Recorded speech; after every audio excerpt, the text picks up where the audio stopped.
8-თვიანი პატიმრობის შემდეგ ვენესუელის ციხე დატოვა ქვეყნის ექს-პრეზიდენტის ნიკოლას მადუროს ერთ-ერთმა მთავარმა პოლიტიკურმა მეტოქემ და ოპოზიციის ერთ-ერთმა ლიდერმა ხუან პაბლო გუანიბამ.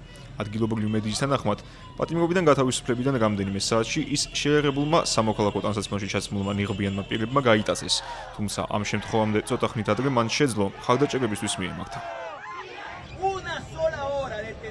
ყოველგვარი დანაშაულის ჩადენის გარეშე 1 საათით დაკავება არის უკიდურესი უსამართლობა და რაღა ვთქვათ, დღეობით, კვირებით, თვეობითა და წლობით უსაფუძვლო დაკავებაზე. ერთადერთი დანაშაული, რაც ჩავიდინეთ, ეს არის ვენესუელის თავისუფლების, დემოკრატიისა და სუვერენიტეტისათვის ბრძოლა. მინდა შევთანხმდეთ, რომ ეს ქვეყანა გადარჩენილია, რომ ვენესუელა წინსვლას განაგრძობს, რომ ჩვენ მივახცევთ წარმატებას დემოკრატიის განვითარებაში. უკიდურესად მნიშვნელოვანია დავიცვათ ეს თავისუფლება. სწორედ ამიტომ არის აუცილებელი მივაღწიოთ ყველა პირის პატიმრობიდან გათავისუფლებას, რათა შემძლოთ ვენესუელის ახალი ისტორიის დაწერა. ისტორია, რომელშიც პატივს ვცემთ სიმართლეს.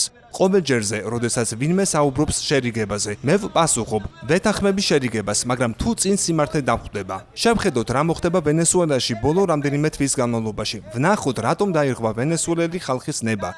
ბევრი პატიმარი ციხეში მხოლოდ იმიტომ მოხვდა, რომ მოითხოვდა ვენესუელელი ხალხის ნების პატივისცემას. 8 თებერვალს საპატიმრო დაწესებულებებიდან გათავისუფლებულებს შორის იყვნენ ვენესუელის ოპოზიციის ლიდერისა და მშვიდობის დარგში ნობელის პრემიის ლაურეატის მარია კორინა მაჩადოს გარემოცვის წევრებიც, ასევე ნიკოლას მადუროს ხელისუფლების კრიტიკოსები. ზოგიერთმა მათგანმა ციხეში რამდენიმე წელიც გაატარა და პოლიტიკური მოტივით დაკავებული სტატუსი მიიღო. გათავისუფლებული ოპოზიციონერი აქტივისტების თქმით, ბრძოლას არ შეწყვეტენ ვიდრე მათი თანამოაზრეები, ასევე არ დატოვებენ საპატიმროებს. ეს რთული პროცესი იყო არა მხოლოდ ჩვენთვის, არამედ მათთვისაც, ვინც ჯერ კიდევ რჩება პატიმრობაში. ჩვენ გვინდა თითოეული მათგანის გათავისუფლება. ეს ახალი ვენესუელის საწყისია, ვენესუელის, რომელშიც ჩვენ ერთიანი ვიქნებით, რადგან შიშის დრო წარსულს ჩაბარდა.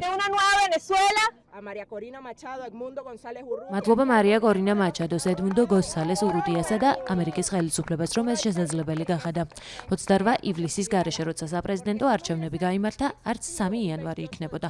მერწმუნეთ 3 იანვრის გარეშე ბევრი ჩვენგანიც არ იქნებოდა გათავისუფლებული ციხეებიდან. ბრძოლა გაგრძელდება, ვიდრე ყველა არ გათავისუფლდება. პოლიტიკური მოტივით დაკავებული პირების გათავისუფლება მიმდინარეობს ვაშინგტონის მხრიდან ვენესუელის პრეზიდენტის მოვალეობის შემსრულებელ დელსი როდრიგესზე მზარდის ეწოლისა და კარაკასში გაეროს ადამიანის უფლებებზე მომუშავე უმაღლესი კომისიის წარმომადგენლების ვიზიტის ფონზე. თებერვლის დასაწყისში ვენესუელის პარლამენტმა მიიღო ამნისტიის შესახებ კანონი, რომლითაც უკვე საკანონმდებლო დონეზე გახდება შესაძლებელი დაჩქარდეს პოლიტპატიმრების გათავისუფლების პროცესი. დაკავებულთა სიაში არიან ოპოზიციონერი ლიდერები, აქტივისტები, ჟურნალისტები, უფლებადამცველები და სხვა მოქალაქეები, რომლებიც გმობდნენ ნიკოლას მადუროს მმართველობის რეპრესიებს. სწორედ ეს არის ვაშინგტონის ერთ-ერთი მთავარი მოთხოვნა ვენესუელის გარდამავალი ხელისუფლებისადმი. მიუხედავად დაჩქარებული პროცესებისა და მზაობისა, ქვეყნის მასშტაბით გრძელდება იმ პირთა ოჯახების წევრთა საპროტესტო აქციები, რომლებიც ჯერ კიდევ რჩებიან საპატიმრო დაწესებულებებში. გარდა პატიმრების საკითხისა, ვენესუელა ეტაპობრივად გამოდის მრავალწლიანი იზოლაციის ხანიდან. ქვეყანაში აღდგა საბოროების მწარმოებელი საწარმოს საქმიანობა, რომელიც 2018 წელს ეკონომიკური კრიზისისა და ჰიპერინფლაციის გამო შეჩერდა.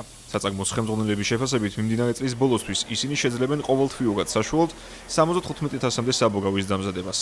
ჯერჯერობით მხოლოდ საბოროების ხელახლა გახსნილი საწარმოებისა ვენესუელაში მრავალწლიანი პაუზის შემდეგ უცხოური ინვესტიციების შემოდინების მთავარ სიმბოლოდ.